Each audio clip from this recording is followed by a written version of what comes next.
পাপা।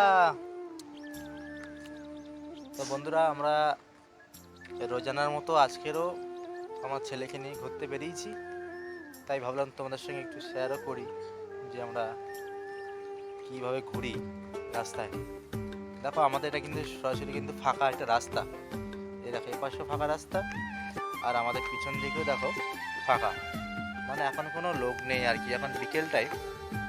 তো এই সময় আমার ছেলেকে নিয়ে ঘুরতে বেরোতে হবে, যার মা কোলে নিয়ে ঘুরছে। এবং আমাদেরকে এই প্রতিদিন বিকেল টাইম হলে আমাদের কিন্তু ঘুরতে নিয়ে যেতে হবে তাকে, সে যেভাবে হোক। যদি সে ঘুম থেকে দেরিও হয় উঠতে, তবু কিন্তু একটুক্ষণের জন্য হলেও কিন্তু তাকে বাইরে নিয়ে আসতে হবে ঘোরার জন্য। তাই আজকে আমরা দুজনে মিলে বেরিয়ে পড়েছি তাকে নিয়ে একটু হাঁটবো বলে। এই দেখো, এটা আমাদের রোজানা ডিউটি।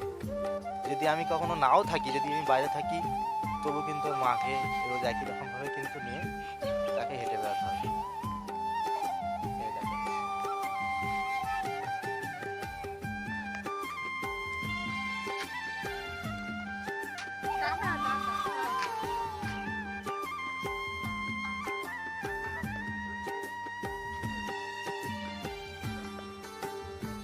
ও দাদার সঙ্গে ঘুরতে বেরিয়ে গেল,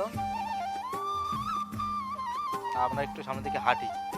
এই কাঁদলে নিয়ে আসবি কিন্তু, আমরা সামনের দিকে হাঁটছি।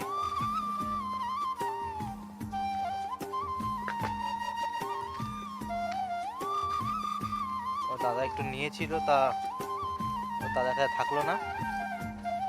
ও দেখছে বাবা মা একা একা হেঁটে কোথায় চলে যাচ্ছে, আমার সাথে যাবো, নাহলে আমি কিন্তু ঘুরতে পারবো না বাবা মার সঙ্গে না গেলে। তাই ও দাদার কাছে কিন্তু থাকলো না, তা আমরা বেরিয়ে আসলাম। জয়দেবাড়ি কি সুন্দর ফুল ফুটেছে। হ্যাঁ, কাগজি ফুল না?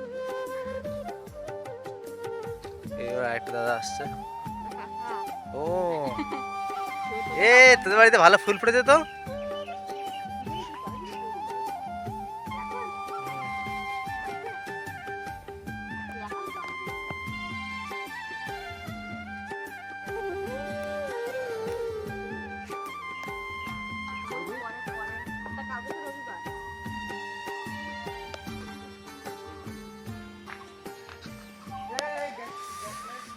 দেখো কি সুন্দর ফুল ফুটেছে। এগুলো কি ফুল? ফুলের নাম কি রে? বোগেনভেলিয়া। আচ্ছা, আমরা এটা কাগজ ফুল নামে পরিচিত।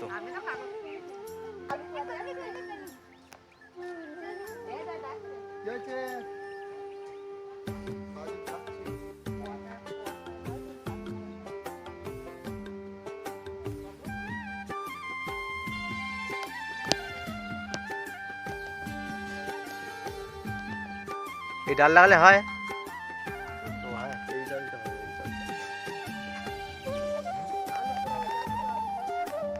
আলু কোথায় আলু পোড়াচ্ছে? আমি একটু যাই আগে দেখি কি আলু পোড়াচ্ছে।